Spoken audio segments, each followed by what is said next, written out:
নমস্কার, আমি প্রেমাংশু দাশগুপ্ত।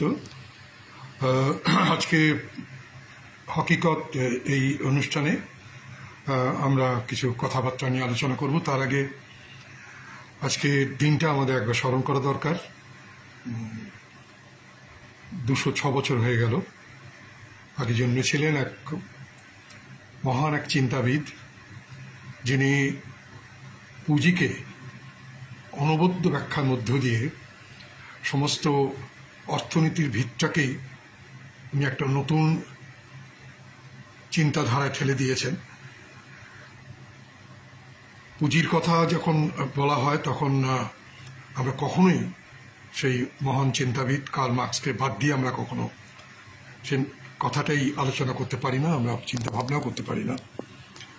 ক্যাপিটালিজমের বা পুঁজিবাদের এই রমরমা যুগেও তিনি আরও অনেক বেশি প্রাসঙ্গিক হয়ে গেছেন। তার পুঁজির ব্যাখ্যার যে অনবদ্য নতুন চিন্তা, নতুন ব্যাখ্যা, নতুন ভাবনার যে তিনি রেখে গেছেন তার রচনার মধ্য দিয়ে, তা আজও শ্রমজীবী মানুষকে ভীষণভাবে অনুপ্রাণিত করে। এক মুক্ত দুনিয়ার, পুঁজিমুক্ত দুনিয়া, যেটা উনি কল্পনা করেছিলেন যে ইউনিয়ন অফ ইন্ডিভিজুয়াল, সমস্ত সমাজটা হয়ে উঠবে একটা প্রত্যেকটা একজন ব্যক্তির একটা সমষ্টিকরণ, কোনো রাষ্ট্র যেখানে থাকবে না। রাষ্ট্র মানেই হলো তার মধ্যে যে কর্তৃত্ববাদ, দমনের ব্যবস্থা,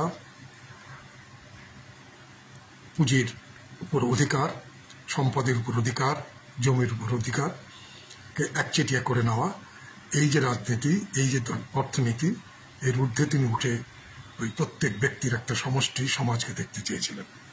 তার আজকে জন্মদিন। তার চিন্তা ভাবনার জন্য তার কাছে আমরা চিরকাল ঋণী।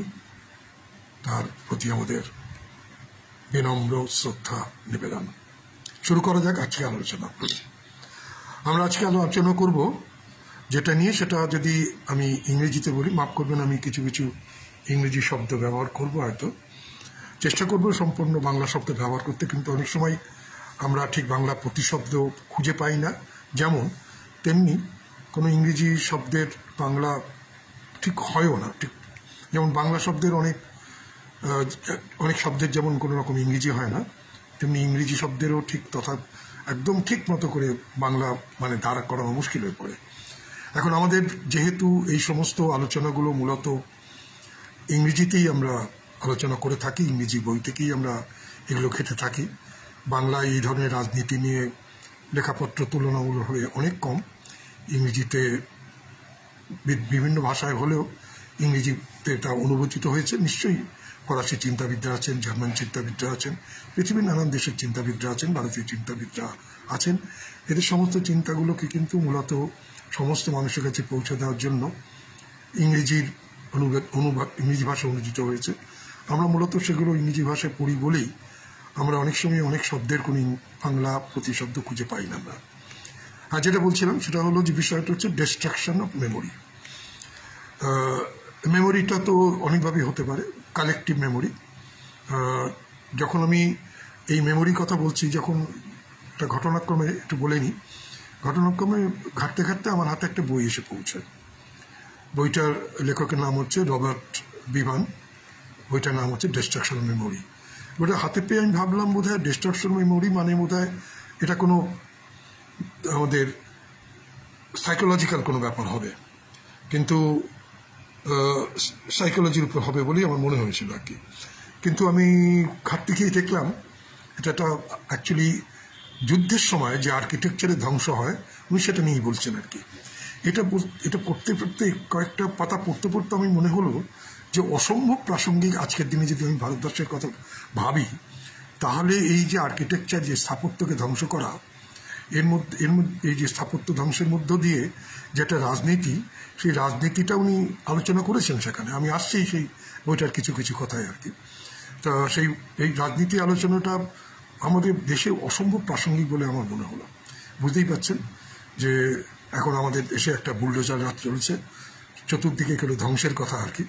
তা সেই প্রসঙ্গে যখন এই বইটা পড়তে পড়তে মনে হলো আমাদের দেশের তো অসম্ভব প্রাসঙ্গিক, তখন আমি সেইটা থেকে কিছু কিছু ঘটনা তুলে ভারতবর্ষের সঙ্গে তার সম্পর্কটা কোথায়, এটা নিয়ে আমি কিছু সামান্য কথা বলবো আজকে। ব্যাপারটা খুব বড়, বিশাল ব্যাপার। ডিস্ট্রাকশন অফ মেমোরি বলতে গেলে যদি আমি রাজনীতির দিক থেকেও দেখি, স্থাপত্যের ধ্বংসের দিক থেকেও দেখি, তাহলে এটা দেখবো যে এটা মানে একটা বিশাল ব্যাপার। এত বড় বিশাল ব্যাপার আলোচনা করার মতো পরিসরও এটা নয়। তাছাড়া আমার নিজেরও আমার যাকে বলে জ্ঞানের পড়াশোনার একটা সীমাবদ্ধতা আছে। আমি সেই জন্য সেটাকে খুব বেশি বিস্তৃত করাও যাবে না, আর হয়তো আমি করতেও পারবো না। যাই হোক, শুরু করা যাক। এই বলে যে উনি লেখাটা অরওয়েলের একটা উদ্ধৃতি দিয়ে শুরু করেছেন। অরওয়েল একটা, আমরা অরওয়েলকে জানি, তিনি যে সমস্ত লেখা লিখেছেন ডিস্টোপিয়া নিয়ে, ডিস্টোপিয়ান রাইটার হিসেবে আমরা তাকে চিনি। তার অ্যানিম্যাল ফার্ম, 1984, এই সমস্ত বইগুলোর মধ্যে আমরা দেখতে পাই একটা দুনিয়ার একটা সংবাদ, যেখানে শাসকরাই শেষ কথা বলে, সেখানে সাধারণ মানুষের স্থান প্রায় নেই আর কি। আমরা সেটা এই দুটো বিশেষ করে অ্যানিম্যাল ফার্ম এবং 1984 আমরা সেটা দেখতে পাই। তা অরওয়েলের একটা উদ্ধৃতি দিয়ে উনি শুরু করেছেন। উদ্ধৃতিটা বেশ বড়, আমি বাংলায় সামান্য একটা অংশ বলছি। উনি বলছেন যে শাসক দল যেটা করে সেটা হলো যে তারা শুধু ভবিষ্যৎকেই নিয়ন্ত্রণ করতে চায় না, তারা কিন্তু অতীতটাও নিয়ন্ত্রণ করে। কিরমভাবে? অতীতে যে শাসক বলে এটা অতীতে কখনো হয়নি, অতীতে হয়নি মানে হলো হয়নি, এবং এই অতীতে হয়নি এটা বোঝাবার জন্য তাদের ধ্বংসের প্রয়োজন হয়। অরওয়েল লিখছেন, এই কথাগুলো বলার পরে অরওয়েল লিখছেন যে আমি কিন্তু এই ধরনের চিন্তা ভাবনাকে আমি একটা বোমার থেকেও বেশি ভয় পাই আর কি। যারা সমস্ত অতীতকে ধ্বংস করতে চায় তাদের আমি বোমার থেকেও ভয় পাই। কাজেই আপনি বুঝতে পারছেন যে অতীতকে ধ্বংস করতে গেলে আমাদের দেশের আলোচনাটা অত্যন্ত প্রাসঙ্গিক হয়ে পড়ে। এবার আসি দু একটা ছোট ছোট ঘটনার মধ্য দিয়ে। যেমন উনি যেটা বললাম যে উনি যুদ্ধ নিয়ে আলোচনা করেছেন। যুদ্ধ নিয়ে আলোচনা করতে করতে স্বভাবতই উনি প্রথম বিশ্বযুদ্ধ, দ্বিতীয় বিশ্বযুদ্ধ এগুলো নিয়ে আলোচনা করেছেন। বিমান বইটা লিখেছেন উনি 2006 সালে। কাজেই পৃথিবীর অন্য জায়গায় যে ধ্বংসগুলো হয়েছে, হ্যাঁ, মানে বামিয়ান বুদ্ধ ধ্বংস হয়েছে সম্ভবত 2001 সালে, সেটা উনি দেখেছেন। তার লেখার মধ্যে বামিয়ান বুদ্ধের ধ্বংসের কথা নেই অবশ্য। যাই হোক, তা উনি মোটামুটি শুরু করেছেন লেখাটা মূলত অনেক জায়গার ধ্বংসের কথাই বলেছেন। আমি দুটো ধ্বংসের কাহিনীর কথা বলে আমি বিভানের আলোচনাটা শেষ করে আমি ফিরব, ভারতের প্রসঙ্গে ফিরে আসব। সেটা হলো এরকম, উনি বলছেন যে আপনারা জানেন যে জার্মানিতে হিটলারের সময় ফাইনাল সলিউশন, এটা খুব বিখ্যাত কথা। এখনো আমাদের দেশেও ফাইনাল সলিউশনের একটা প্রস্তুতি চলছে। সেই প্রস্তুতি হয়তো এই নির্বাচনের পরে হয়তো আমরা দেখতে পাবো। কেন যে পরিমাণে শাসক দলের একবারে সর্বোচ্চ স্তর থেকে যেভাবে বিষোদ্গার চলছে, সেই বিষোদ্গারের ফাঁদে তারা নিজেরাই পড়ছে আর কি। কাজে জিতে এলে ওই বিষোদ্গারের মূল্য তাদের দিতে হবে, তারা হয়তো ওই হিটলার মতো ফাইনাল সলিউশনে চলে যাবে আর কি। তো আমি ছোটো দু চারটে কথা বলি আর কি। সেটা হলো এরকম, ছোটোখাটো দু একটা তথ্য দিই যে 1938 সালে জার্মানিতে ইহুদিদের জনসংখ্যা ব্যাপকভাবে হ্রাস পায় আর কি, ব্যাপকভাবে হ্রাস পায়। এবং এদের সিনাগগ, বহুত পুরনো সিনাগগকে ধ্বংস করা শুরু হয় বিভিন্ন অজুহাতে, রাস্তা বড় করার অজুহাতে, নতুন নির্মাণ কাজের জন্য সিনাগগকে ধ্বংস করা শুরু হয় আর কি। 1900 মানে যেটা ফাইনাল সলিউশনের কথা বলছি, একদিনে 191টা সিনাগগকে ধ্বংস করা হয়েছিল। একদিনে মাটির সঙ্গে মিশিয়ে দেওয়া হয়েছিল সমস্ত কিছুকে। মিশিয়ে দেওয়ার পরে সবচেয়ে মজাটা হলো এইটা, খুব নিয়ন্ত্রিতভাবে করা হয়েছিল। রাস্তায় ব্যারিকেড তৈরি করে দেওয়া হয়েছিল, পুলিশকে নিষ্ক্রিয় রাখা হয়েছিল, এবং গোয়েবলসের তরফ থেকে বলা হয়েছিল এটা হচ্ছে সাধারণ মানুষের মানে স্বতঃস্ফূর্ত প্রতিক্রিয়া, এখানে আমাদের কিছু করা নেই। যেটা আমাদের এখানে মাঝে মাঝে আমরা শুনতে পাই মানুষের স্বতঃস্ফূর্ত প্রতিক্রিয়াটা আর কি, বাবরি মসজিদ ধ্বংস যেমন একটা স্বতঃস্ফূর্ত প্রতিক্রিয়া। যাই হোক, আসছে সে কথা পরে নিশ্চয়ই আমরা আসবো আর কি। এবং সবচেয়ে মজার জিনিস হলো এরকম, এই ফাইনাল সলিউশনের সময় যে সিনাগগকে ধ্বংস করা হয়েছিল, সেই সিনাগগের যে পরিষ্কার করা, তার যে অন্যান্য আনুষঙ্গিক যে ধ্বংস হয়েছিল, সেইগুলো মেরামত করার খরচা, মানে ধ্বংসের মেরামত করা খরচা, ধ্বংস প্রক্রিয়াকে পরিষ্কার করা খরচাটাও কিন্তু ইহুদিদের কাছ থেকে আদায় করা হয়েছিল। বুঝতেই পারছেন যে কি ভয়ঙ্কর একটা, যদি একটা রাজনৈতিক মতাদর্শ যখন এখানে পৌঁছায় তার কত নৃশংস, কত হিংস্র, কত অন্যায্য হতে পারে এই একটা ঘটনা। হয়তো ভারতবর্ষ এই ধরনের কিছুর জন্য হয়তো অপেক্ষা করছে আর কি। আমরা এখানেও দেখব, পরে আসছি, সেই বারবারই বলছি পরে চলে আসছে, এখানে পরে আরও বলছি কিন্তু চলে আসছে। আমরা কিছুদিন আগে ইউপিতে দেখেছি যে কিছু কিছু ভাঙচুর হওয়ার পরে তালিকা টাঙিয়ে দেওয়া হয়েছিল ইউপি সরকারের তরফ থেকে, নাম দিয়ে দিয়ে এদের কাছ থেকে টাকা আদায় করা হবে, এই ধ্বংসের মধ্য দিয়ে যা যা ক্ষতি হয়েছে সেই ক্ষতিপূরণ আদায় করা হবে এই সমস্ত মানুষগুলোর মধ্যে দিয়ে। পরে বোধহয় যতদূর মনে হয় আদালতের কিছু একটা হস্তক্ষেপে এটা বন্ধ হয়েছিল। মানে আদালত এখনো আমাদের সত্যি কথা বলতে কি, যেটা ধুরাটি বলেন, যে যদি সেইভাবে দেখতে যাই 80% আমরা ইয়ের মধ্যে চলে গেছি, আমরা এখনো একতন্ত্রের মধ্যে চলে গেছি। এখনো কিছু বেঁচে আছে, সেটা 24-এর ইলেকশনে এরা জিতলে কি হবে সেটা আমরা জানি না, সেটা হয়তো কিছুই থাকবে না। যাই হোক, তো সেই জন্যই বলছি যে হাইকোর্টের আদালত এখন ওই 20% মধ্যে আদালত এখনো সক্রিয় আছে বলে কিছু কিছু আমরা রায় এরকম দেখতে পাচ্ছি। এরপরে জার্মানি আমরা ছাড়ছি, জার্মানি ঘটনাটা জানি। এরপরে ভদ্রলোক যেটা করেছেন সেটা হচ্ছে যে যুগোস্লাভিয়া ভাঙনের পরে বসনিয়া এবং ক্রোয়েশিয়া এই দুজনের মধ্যে যে ভয়ঙ্কর লড়াইটা হয় এইটা নিয়ে উনি বলেছেন। এটা বলছেন যে প্রথম যেটা হয় সেটা হচ্ছে একটা বসনিয়াতে ইস্ট অ্যান্ড ওয়েস্ট এই যে সেতু তাকে ধ্বংস করেছিল ক্রোয়েটরা আর কি। এই যে মানে উনি লিখছেন, খুব সুন্দর করে লিখছেন যে যে কোনো সেতু মানেই হচ্ছে অন্যের একের সঙ্গে অন্যের যোগাযোগের ব্যাপার। সেতু তো আমরা কথাই বলি যে আমরা মানে মানসিক সেতু তৈরি হয়, সম্বন্ধের সেতু তৈরি হয়। তো উনি সেতুটাকে সেইভাবেই উনি সিম্বলিক ধরছেন যে একটা সেতু ভাঙা মানেই কিন্তু সমস্ত যোগাযোগ, যেমন শুধুমাত্র যাতায়াতের জন্য নয়, সমস্ত ধরনের সেতুকে ধ্বংস করা হয়। এবং এই সেতুটাকে বলা হতো, বসনিয়ার এই সেতুটাকে বলা হতো যে আপনার মানে একাধিক ধরনের জাতিসত্তার মেলবন্ধনের একটা স্মৃতি ছিল, সেই স্মৃতিটাকে ধ্বংস করা হয়েছে। তার মানে আমরা দেখতে পাচ্ছি যে হিটলারের সিনাগগ ধ্বংস করার মধ্যে যে একটা স্মৃতি ধ্বংসের চেষ্টা, আমাদের এই ব্রিজের ধ্বংসের মধ্য দিয়ে আমরা একটা ওই যে সেতু বন্ধনে বিভিন্ন জাতিসত্তার মধ্যে একটা সংযোগের ব্যাপার, সেটাকে ধ্বংস করা। এরপরে যেটা বলছেন যে আমরা জানি যে এই দীর্ঘদিন এইসব অঞ্চল অটোম্যান সাম্রাজ্যের অধীনে ছিল, তুর্কি এর অধীনে ছিল আর কি এইসব অঞ্চল। ফলে ক্রোয়েশিয়া যখন এই যুগোস্লাভিয়া ভেঙে গেল, এই খ্রিস্টান অঞ্চলটা বসনিয়ার উপর ব্যাপক আক্রমণ করে, প্রচুর ধ্বংস করে সেখানে লুটপাট চালায়, মানে ব্যাপক রকমের ধ্বংসাত্মক কার্যকলাপ চলে। উল্টো দিকে আবার আরেকটাও দেখা গেছে, যখন অটোম্যান সাম্রাজ্য যখন ভেঙে পড়ার সময়, তখন কিন্তু তারা আর্মেনিয়ান, যারা অটোম্যান এম্পায়ারের সময় তারা দ্বিতীয় শ্রেণীর নাগরিক হয়েছিল আর কি, তাদের উপর ব্যাপক অত্যাচার চালায়, তাদেরও এরকম ঘর বাড়ি লুট করা হয়েছে। এবং কথিত আছে একদিনে 2000 আর্মেনিয়ানকে গ্যাসোলিন দিয়ে জ্বালিয়ে দেওয়া হয়েছিল একদিনে।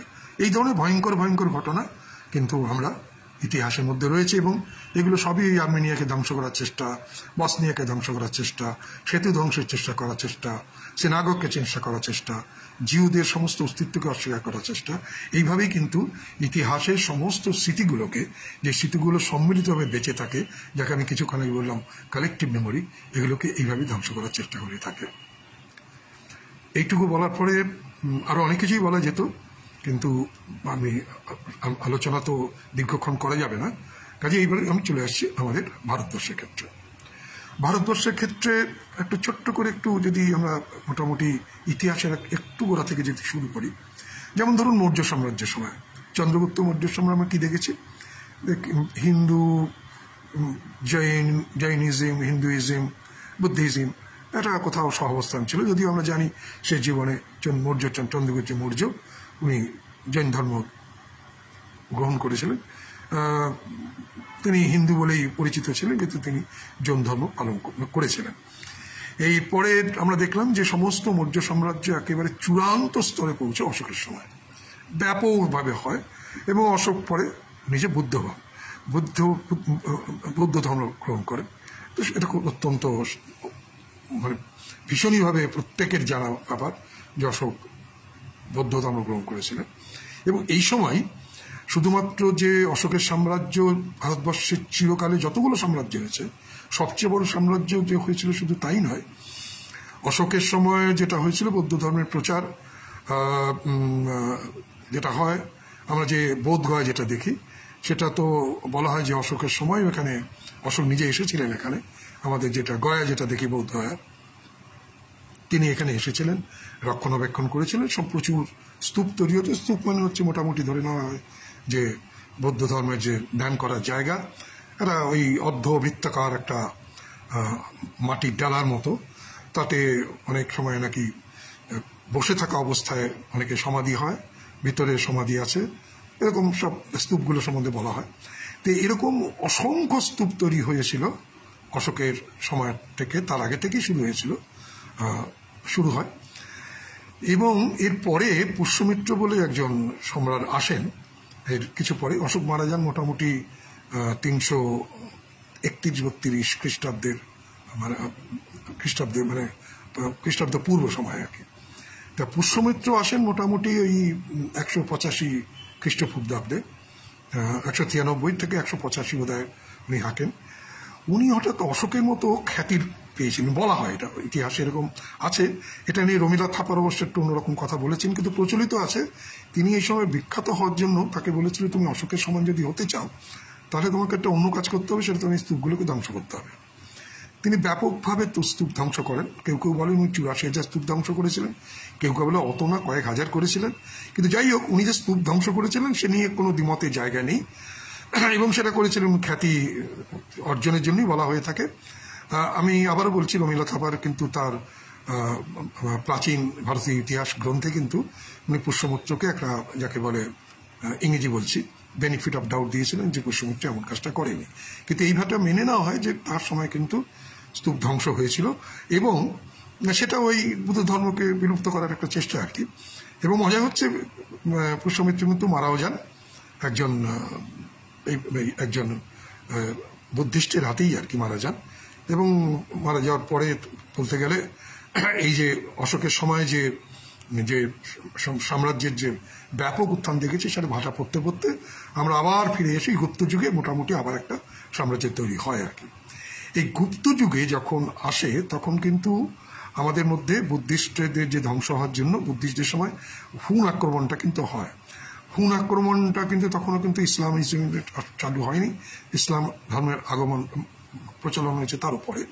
হুন আক্রমণের সময় কিন্তু বুদ্ধ স্তূপ ধ্বংস হয়েছে বেশ কিছু, তারপর তো মুসলিম আক্রমণ হয়। এই গুপ্ত সাম্রাজ্যের সময় একটা মজার ঘটনা ঘটলো, যেখানে কিন্তু হিন্দুত্বের একটা পুনরুজ্জাগরণ শুরু হলো আর কি। এই পুনর্জাগরণের সময়টাও যে বুদ্ধ ধর্মের কিছু অধঃপতন হয়েছিল, তাদের মধ্যে নানা রকম হিন্দু ধর্মের সঙ্গে একটা আত্মীকরণ। আমি এই মেমোরি কথা বলতে গিয়ে এই কথাগুলো বলছি, ইতিহাসের এই অংশটা বলছি, যে স্মৃতিগুলো, যে ইতিহাসের যে স্মৃতিগুলো যেগুলো ধ্বংসের কথা বলছি, সেগুলো কিরকমভাবে ধ্বংস হয়, আবার জেগে ওঠে, আবার ধ্বংস হয়, আবার জেগে ওঠে, কিন্তু শেষ বিচারে কিছুই কিন্তু ধ্বংস করা কিন্তু খুব মুশকিল, চেষ্টা করে থাকে অনেকেই আর কি। আমি এইগুলোকে মেলাবার জন্য এই কথাগুলো বলছি আর কি। তা গুপ্ত যুগে দেখা গেল যে হিন্দু বৌদ্ধরা মোটামুটি একরকমভাবে, যাকে বলে একরকমভাবে সহাবস্থান করতে আরম্ভ করেছিলেন। আমরা জানি যে বুদ্ধরা, যেমন যেটা বললাম বামিয়ানে বুদ্ধমূর্তি ধ্বংস করা হয়েছিল, যেখানে তালিবানদের যুক্তি ছিল এটা একটা অদ্ভুত ধরনের মানে এই যে মূর্তি পূজা আর কি, এটা অত্যন্ত যাকে বলে অবিশ্বাসীদের ব্যাপার, বিধর্মীদের ব্যাপার। বামিয়ান মূর্তিকে ধ্বংস করার কারণ হচ্ছে এটা একটা মানে হেরেটিক আইডল, এরকম একটা আখ্যা দিয়ে, আবার সেই ইংরেজি বললাম, এরকম একটা আখ্যা দিয়ে তাকে ধ্বংস করেছিল আর কি। কিন্তু এটার মধ্যে যে কত ইতিহাস, কত স্থাপত্য, কত শিল্প, কত লুকিয়েছিল, সেগুলো বোঝার ক্ষমতা এদের ছিল না। এরকমই হয় মৌলবাদীর, এরকম হয়। হিটলারদের সময় দেখেছি আমরা, তালিবানদের ক্ষেত্রে দেখেছি, পুষ্যমিত্রের সময় দেখছি, এবং এখনো তো দেখতেই পাচ্ছি আমরা এইগুলো আর কি। যাই হোক, তা মজাটা হলো এরকম যে বলা হয় যে যে আমাদের যে বুদ্ধিজম আমাদের দেশ থেকে যে বিলুপ্ত প্রায় হয়ে গেল, মায়ানমার টিকে গেল, আমাদের আমাদের যাকে বলে কম্বোডিয়া, চীন, জাপান, এইসব জায়গায় যে বুদ্ধিজম টিকে গেল, ভারতবর্ষের টিকে না যাওয়ার কারণ ছিল এখানে ইসলামদের আক্রমণটা বড় কারণ। খুব মজা হচ্ছে যে এখানেই যে ইসলামরা এসে ভারতবর্ষে মন্দির ধ্বংস করেছে, যে কোনো বিজেপির যে কোনো তত্ত্ব জায়গায় কত মন্দির ধ্বংস করেছে তার হিসেব পাওয়া যাবে আর কি। প্রথমেই বলে রাখা যাক, ওই ধ্বংসের ইতিহাসের সঙ্গে কিন্তু লুটপাটে একটা অদ্ভুত যোগাযোগ আছে আর কি। শাহজাহানের আমলে শাহজাহান নিজের হাতে মসজিদ ধ্বংস করেছিলেন, আবার প্রচুর হিন্দু রাজাও, সেই নিয়ে একটা আর একটা দীর্ঘ ইতিহাস আছে, প্রচুর হিন্দু রাজাও হিন্দু মন্দির ধ্বংস করেছিলেন লুটপাটের খাতিরেই। এক জায়গার মূর্তি নিয়ে আরেক জায়গায় বসিয়েছেন, সে মূর্তির খ্যাতি গাইতে তিনি নিজের খ্যাতি বৃদ্ধি করতে ইত্যাদি ইত্যাদি কারণে এসব ঘটনাগুলো ঘটেছে। হ্যাঁ, যেটা বলছিলাম, যেটা মজার ঘটনা হলো এরকম, যখন মুসলিমদের আমলে যখন স্তূপগুলো ধ্বংস হচ্ছে, সেই সময় অনেক বৌদ্ধরা তারা নিজেদের হিন্দু বলে পরিচয় দিচ্ছেন, তারা নিজেদের ব্রাহ্মণ বলে পরিচয় দিচ্ছেন। এই নিয়ে একটা ওয়ারে দীর্ঘ লেখা বেরিয়েছিল আর কি, খুবই মজার লেখা আর কি, যে কিভাবে তারা বাঁচতে চেয়েছিল হিন্দু ধর্মকে ধারণ করে। অর্থাৎ তাদের এই দিক থেকে একটা অন্য সিদ্ধান্ত আমরা আসতে পারি যে সত্যি কথা বলতে কি, যে আমাদের যখন নালন্দাকে যখন ধ্বংস করে বখতিয়ার খিলজি, তখন কিন্তু নালন্দাকে ধ্বংস করার কারণ ছিল যে এটাকে ওনার একটা দুর্গ বলে মনে হয়েছিল, বখতিয়ার খিলজির দুর্গ বলে মনে হতে উনি এটাকে ধ্বংস করেছিলেন। কিন্তু দেখা গেল না, নালন্দার মতো এরকম একটা অদ্ভুত একটা তক্ষশিলাকে ধ্বংস করেছিল, ওটা ইতিহাস কখনো ক্ষমা করবে না এই ধরনের ধ্বংসের জন্য আর কি। এত বড় একটা পীঠস্থান, বিদ্যার পীঠস্থান, জ্ঞান চর্চার পীঠস্থান ধ্বংস হয়েছিল এই সময়টাতে। যেটা বলছিলাম সেটা হচ্ছে যে বুদ্ধিস্টরা কিন্তু নিজেদের ব্রাহ্মণ বলে পরিচয় দিচ্ছেন, নিজেদের হিন্দু বলে পরিচয় দিচ্ছেন বলে রক্ষা পেতে চেয়েছে। মজাটা হলো এই, তাহলে কি দাঁড়ালো যে হিন্দু বলে রক্ষা পেত কি, যদি এইখান থেকে আমরা একটা অন্য সিদ্ধান্ত আসতে পারি যে তুলনামূলকভাবে হিন্দুরা হয়তো নিরাপদ ছিল তুলনামূলকভাবে, এটা একটা ঘুরিয়ে সিদ্ধান্ত নেওয়া যেতে পারে।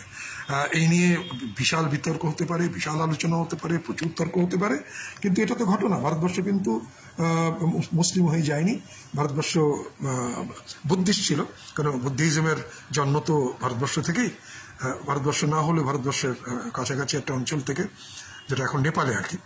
যাই হোক, তো সেভাবে তো দেশভাগ কখনো, দেশের মধ্যে বিভাজন, সীমানা তো সেভাবে কখনো টানা হয়নি। যাই হোক, এটা তো হলো। তা এই বুদ্ধিজমের ধ্বংস আমরা দেখলাম যে ভারতবর্ষে এই মুহূর্তে বুদ্ধিজম প্রায় শেষই হয়ে গেছে, কিন্তু এখনো বোধগয়ার মতো জায়গা টিকে আছে। যদি নিশ্চয়ই আপনারা অনেকেই গেছেন, দেখবেন সারা পৃথিবী থেকে লক্ষ লক্ষ বুদ্ধিস্টদের, বৌদ্ধ ধর্মাবলম্বীদের আগমন ঘটে এখানে সারা বছর ধরে। বিশেষ করে জাপান, সিঙ্গাপুর, চীন, ইন্দোনেশিয়া, এইসব জায়গা, ইন্দোনেশিয়া বলছি, ইন্দো চায়না, এই সমস্ত জায়গা থেকে কিন্তু আসে।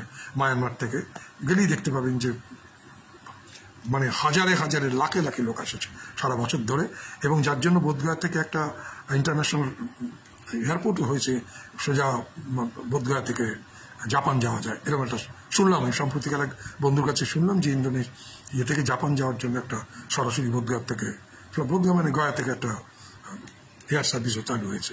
যাই হোক, তো এই বুদ্ধ ধর্মের ইতিহাসের পরে আমরা দেখলাম যে আবার হিন্দু ধর্মের একটা পুনরুত্থান হলো। কিন্তু আমরা কি দেখলাম যে পরবর্তীকালে মুঘল সাম্রাজ্যের সময় হিন্দুদের নানানভাবে মসজিদ ধ্বংস হয়েছে, মন্দিরও ধ্বংস হয়েছে, কিন্তু ধর্মান্তকরণ কিন্তু কখনো সেইভাবে সেই জায়গায় পৌঁছয়নি আর কি। আচ্ছা, ধর্মান্তকরণ যদি ঘটেও থাকে, একটা অন্য ইতিহাসে চলে যাচ্ছি আমি, কিন্তু আমাদের যে, যদি আমি হিন্দু ধর্ম ধরে নিই, আমার হিন্দু ধর্ম কি সে নিয়ে আমার ঘোরতর বিপত্তি আছে আর কি, বুঝতে একটু অসুবিধা হয় হিন্দু ধর্ম বস্তুটি কি আর কি। মানে এক একজন হিন্দু ধর্মের ব্যাখ্যা দিয়েছেন। যেমন আমাদের বিবেকানন্দ বলতেন, যিনি বেদে বিশ্বাস করেন তিনি হিন্দু নন আর কি। তো যাই হোক, সেটা RSS মানে কিনা আমি জানি না, যে বেদ ছাড়াও তাদের কাছে অনেক কিছুই আছে আর কি, কোনটাকে মানে, মনুকে মানে না কাকে মানে বলা খুব মুশকিল আর কি। যাই হোক, যেটা বলছিলাম সেটা হলো এরকম যে একটা কোথাও একটা সহাবস্থানের রাজনীতি আমরা দেখতে পাচ্ছিলাম, যার প্রতিফলন আমরা কিন্তু ভারতবর্ষের ইংরেজ আমলে একটা মানে তার আগে পর্যন্ত, ইংরেজ আসা পর্যন্ত আমরা একটা সহাবস্থানের অবস্থা দেখতে পাচ্ছিলাম। ইংরেজরা সেটাকে ব্যাহত করার চেষ্টা করে, বিভাজনের চেষ্টা করে, বিভাজনের চেষ্টা করে সেটা তো আমরা সবাই জানি। নতুন করে ইতিহাস লেখা হয়, মুসলিম যুগ বলে একটা ইতিহাসের অধ্যায় চালু হয়। সেখানে কোনো ইসলাম যুগ বলে কিছু ছিল না। ইসলাম যুগটা কিন্তু মানে হিন্দু মুসলিম যুগ এবং বর্তমানে যাকে আধুনিক যুগ, এই যে ভাগ করা হয় জেমস মিলের দ্বারা, একটা ইতিহাসের নতুন চর্চা শুরু হয় যখন থেকে মুসলিম যুগ শুরু হয়। এটা তো একদম পরিকল্পিতভাবে মুসলিম যুগকে বলা, তার আগে কখনো মধ্যযুগই বলা হতো, মুসলিম যুগ বলা হতো না। এইখানে এসে আমরা দেখলাম যে আমাদের মোটামুটি স্বাধীনতা সংগ্রামের পুরো পর্যায় জুড়ে আমরা দেখলাম যে একটা কোথাও একটা ছিল, বলা হয় যে মুসলমানদের অংশগ্রহণ কম ছিল, সেটা নানা রকম কারণ আছে, ওর মধ্যে যাচ্ছে না। আরও সেই ইতিহাসের গভীর জায়গায় আমরা যেটা ফিরে আসি, এবার একেবারে হালামলে চলে আসি। আমরা হিন্দুত্বের দেখতে শুরু করলাম যে মোটামুটি হিন্দু মহাসভা সাভারকারের, তিনি নিজেকে বীর বলতেন আর কি, ভদ্রলোক, বীরটির বলা পরে তিনি জেল ঠেল ক্ষমা টমা চেয়ে জেল ছাড়া পেলেন। তার চালা চামড়া বলার চেষ্টা করে তার এই ক্ষমা চাওয়া ছিল নাকি একটা কি বলে একটা একটা একরকম চাল বলা যায়, মুক্তি পাওয়ার চাল। কিন্তু তিনি ফিরে এসে স্বাধীনতার নামও মুখে উচ্চারণ করেনি, তখন তার মুখে খালি হিন্দুত্ব হিন্দুত্ব আর হিন্দুত্ব। এরপরে হিন্দু মহাসভা, এরপরে জনসংঘ, এরপরে রাস্তা পেয়ে চলে এলো বিজেপি। বিজেপিকে আমরা কি দেখলাম যে প্রথম থেকে বিজেপির পিছনে যে শক্তিটা কাজ করছিল সেটা আরএসএস এর সঙ্গে শ্যামাপ্রসাদ মুখার্জি পরে ঘনিষ্ঠ হন। হিন্দু মহাসভা ছেড়ে দেন, উনি নিজের জনসংঘ তৈরি করেন এবং তিনি আরএসএস এর সঙ্গে ঘনিষ্ঠ হন। আরএসএস ইতিহাসের মধ্যে আমরা যাচ্ছি না, কিন্তু হিন্দুর সাম্রাজ্যের গৌরব গাথা এদের মধ্যে বেঁধে দেয়। এটা কতখানি ঐতিহাসিক, কতখানি মিথ, কতখানি এর মধ্যে আমরা যাচ্ছি না। আমরা খালি বলছি ধ্বংসের ইতিহাসটা কত মধ্যে যাচ্ছি আমরা। সেটা হলো এরকম যে এটা হিন্দু ছিল, এখানে সবকটা মন্দির মসজিদই তৈরি হয়েছে হিন্দু মন্দির ভেঙে আর কি। এবং এরই ফলশ্রুতিতে আমরা দেখতে পেলাম যে বাবরি মসজিদ ধ্বংস হলো 1992 সালে 6 ডিসেম্বর ধ্বংস হলো বাবরি মসজিদ। এই সেই একই বাবরি মসজিদের ধ্বংসের কারণ হলো সেই মিটিয়ে দেওয়া। ইতিহাসে এমন কোনো ঘটনা ঘটেনি, বাবর বলে কেউ থাকেনি। এখন তো মোগল যুগও বাদ যাচ্ছে নাকি ইতিহাসের পাতা থেকে, কাজে কোনো মোগলরা কোনোদিন আসেনি। এখানে বাবর বলে কেউ ছিল না, এখানে কোনো মসজিদ বলে কোনোদিন কিছু ছিল না, সবই মন্দির ছিল, কোনোদিনই কোনো মসজিদ ছিল না। কেন ভবিষ্যৎকে তো অতীতকেও যেমন আমরা নিয়ন্ত্রণ করবো, অতীত এইসব কোনোদিনই ছিল না। আমি বলেছি ছিল না, ধ্বংসের মধ্য দিয়ে সেটা প্রমাণ করবো ছিল না, ভবিষ্যতে থাকবে না। এটাই হচ্ছে ব্যাপার। এখানে কোথাও একটা এই বাবরি মসজিদ ধ্বংসের একটা মতো বেশ মজার ব্যাপার আছে আর কি। আমরা জানেন যে রাম জন্মভূমি বলে একটা জায়গা ছিল আর কি, যেখানে পূজা অর্চা চলতো। বাবরি মসজিদের মধ্যে কোনো রকম মূর্তি ছিল না, জানেন, রামলালা মন্দির একটা ষড়যন্ত্র করে সেখানে রাখা হয়েছিল। কিন্তু রাম জন্মভূমি বলে যেটা, রাম জন্মস্থান বলে যেটা জায়গাটা ছিল, সেখানে কিন্তু পূজা অর্চা দীর্ঘদিন ধরে চলছিল। মজাটা ঘটলো অদ্ভুতভাবে, এই যে রাম জন্মস্থানের যে জমিটা, এটা কিন্তু একজন মুসলিম জমিদারের দেওয়া জমি। এগুলো ইতিহাসে বহু আছে যে মুসলিমরা হিন্দুদের জমি দিয়েছে, হিন্দুরা মুসলিমদের জমি দিয়েছে ধর্মীয় স্থল গড়ে তোলার জন্য। এগুলোর একটা দীর্ঘ ইতিহাস আছে, এটা একটা আলাদা অধ্যায় হতে পারে আর কি, আমাদের ইতিহাস চর্চার একটা অদ্ভুত আলাদা অধ্যায় হতে পারে। যাই হোক, যেটা হলো এরকম যে রাম জন্মস্থানের যখন আমাদের নরসিংহ রাও সরকার যখন বাবরি মসজিদ ধ্বংসের পরে যে 67,703 একর জমি বোধহয় উনি দখল করেছিলেন, এর মধ্যে কিন্তু রাম জন্মস্থানও পড়ে গেল আরও অসংখ্য মন্দির। কি মজা হলো, যখনই ট্রাস্ট গঠন হলো মন্দিরকে করার জন্য, এই রাম জন্মস্থানকে কিন্তু মাটিতে ধুলোয় মিটিয়ে দেওয়া হলো। দুটো কারণে, যদি আপনি খুব গভীরভাবে বিশ্লেষণ করে দেখেন, রাম জন্মস্থানকে মিটিয়ে দেওয়া হলো দুটো কারণে। যদি রাম জন্মস্থান থাকে আর বাবরি মসজিদ যদি রামের জন্মভূমি হয়, একটা বিতর্ক উঠবেই, দুটো জন্মস্থান কি করে হয়। আপনারা যারা নবদ্বীপে গেছেন, অসংখ্য লোক বললো চৈতন্যদেব এখানে জন্মেছিলেন। মাত্র কতদিন আগে ঘটনা, চৈতন্যদেব 500 বছর আগে ঘটনা। 500 বছরের ইতিহাসেই পাওয়া যাচ্ছে না চৈতন্যদেব কোথায় জন্মেছিলেন। নবদ্বীপে 10টা 15টা 20টা 100টা হতে পারে চৈতন্যের জন্মস্থান। রামের তো কোনো ঐতিহাসিক ভিত্তিই নেই। তিনি জন্মেছিলেন, অযোধ্যায় গেলে এরকম অসংখ্য জায়গায় পাওয়া যায়। আর জলজান্ত উদাহরণ তো রাম জন্মস্থান বাবরি মসজিদ তো রয়েছে। বাবরি মসজিদে নাকি রাম জন্মেছিলেন, আর যখন রাম জন্মস্থান তো পুজো হয়, বহুদিন ছিল। কাজেই রাম জন্মস্থানকে ধ্বংস করা হলো কিন্তু এই জন্যই, ভবিষ্যতে যেন এই নিয়ে কোনো বিতর্কের অবকাশ না থাকে, রাম জন্মস্থানকে ধ্বংস করা হলো, মন্দিরকে ধ্বংস করা হলো। কারা করলো? হিন্দুত্ববাদীরা, যা হিন্দু জয় ধ্বজা তোলে। আর কি হলো? এই যে 67 একর জমির কথা বললাম, এখানে অসংখ্য মন্দির ছিল, আপনি জানেন। এই মন্দিরগুলোকে রাম মন্দির তৈরি নামে ধ্বংস করা হলো। যেটা আমরা বললাম যে উন্নয়নের নামে হিটলারের প্রচুর সিনাগগকে ধ্বংস করেছিলেন, রাস্তা চওড়া করার নামে নির্মাণ কাজের জন্য সিনাগগকে ধ্বংস করা হয়েছিল। এখানে রাম মন্দিরকে নির্মাণ করার জন্য অসংখ্য মন্দির, নিজেদের তৈরি মন্দির, হিন্দুদের তৈরি মন্দির, হিন্দুরা মহানন্দে ধ্বংস করে হিন্দুত্বের ধ্বজা ওড়াতে লাগলেন। এরপরে ধ্বংসের আরো ইতিহাস আমরা কি দেখছি ইউপিতে বসে। কিছুক্ষণ আগে বললাম যে সেখানে কিছু মুসলিমদের ওই হিটলারের মতো করে ওই ইহুদিদের কাছ থেকে যেমন কর আদায় করেছিল, এখান থেকে হিন্দুদের কাছ থেকে সেভাবে কর আদায় করা, মুসলমানদের কাছ থেকে কর আদায়ের চেষ্টা হলো। আর দেখলাম একজন বুলডোজার বাবা নামে একজন মহাপুরুষের ভারতবর্ষে আবির্ভাব হলো। কথায় কথায় তিনি বুলডোজার চালান এবং তিনি ইউপিতে যখন নির্বাচনী সভা করছেন সঙ্গে বুলডোজার নিয়ে যাচ্ছেন। আপনারা জানেন যে আমেরিকায় একটা সভা হয়েছিল, সেটা বোধহয় রাম নবমীতে বোধহয় গত বছর, আমি ঠিক মনে করতে পারছি না। আমেরিকাতে কিন্তু এই বুলডোজার নিয়ে সভা হয়েছিল আর কি। সেখানে আমেরিকানরা মুচিলেখা দিয়ে তাদের গ্রেপ্তার করেছিল। আমেরিকান সরকার কোন স্টেটে আমার মনে পড়ছে না, এক্ষুনি একটু দেখে বলতে হবে। মুচিলা থেকে ছাড়া পেয়েছে যে ভবিষ্যতে এই ধরনের বুলডোজার নিয়ে আর কিন্তু মিছিল করা হবে না। আমাদের এখানে কে ঠেকাবে? বুলডোজার বাবা এসে গেছেন, তিনি বুলডোজারের কথাই বলেন। তিনি কিছুদিন আগে পশ্চিমবঙ্গে এসে বলে গেছেন রাম মন্দিরতে যদি উইপু থেকে বাধা দেওয়ার চেষ্টা করে তাকে উল্টো ঝুলিয়ে তাকে সোজা করে দেওয়া হবে। এই কথা উনি এখানে বলে গেছেন। গেছেন বলবো কিনা গেছে বলবো? আচ্ছা ঠিক আছে, গেছেনই বলি। তুমি অদম বলে আমি উত্তম হবো না কেন? উনি গেছেন। তা অদম আমি হলাম না, উত্তম হওয়ার চেষ্টা করলাম। তা এসব কথা বলেন। তা এই মধ্য দিয়ে আমরা দেখতে পাচ্ছি যে সমস্ত ধ্বংস প্রক্রিয়ার মধ্য দিয়ে এটা কিন্তু এমন নয় যে এটাকে যাকে বলে কোলাটারাল ড্যামেজ, যুদ্ধে একটা কথা আছে না কোলাটারাল ড্যামেজ, এগুলো কোনোটাই কোলাটারাল ড্যামেজ নয়। এটা ইচ্ছাকৃতভাবে ইতিহাসকে মুছে দেওয়ার, অতীতকে নিয়ন্ত্রণ করার একটা চেষ্টা, ডিস্ট্রাকশন মেমোরির। এই হচ্ছে ইতিহাসের মোটামুটি ঘটনা। আর বোধহয় আলোচনা বিস্তৃত করার ঠিক হবে না, আপাতত এখানেই থামছি। এই নিয়ে নিশ্চয়ই একটা আলোচনা করা যেতে পারে, অনেক তর্ক বিতর্ক এখান থেকে উঠতে পারে, আরও বিস্তৃত হবে, অনেক কথা বলার আছে, বলা যেত। আমাকে এখানে থামতে হচ্ছে। আমাদের শেষ কথা হচ্ছে এই যত কিছু ধ্বংস আছে, বিশেষ করে ধর্মীয় স্থান, বা শুধু ধর্মীয় স্থান কারণ বসনিয়ার যে ব্রিজের কথা বললাম, সেটা সেতুর কথা বললাম, সেটাও এই সমস্ত কিছুই হচ্ছে কিন্তু আমাদের যে সম্মিলিত স্মৃতি, আমাদের যে কালেকটিভ মেমোরি, তাকে ধ্বংস করা। কিন্তু সত্যি কি ইতিহাস এইভাবে স্মৃতি বা ইতিহাস কি ধ্বংস হয়? মনে হয় না। আজকে এই পর্যন্ত। ধন্যবাদ, অসংখ্য আপনাদের ধন্যবাদ। শুভরাত্রি। এখানেই থামছি।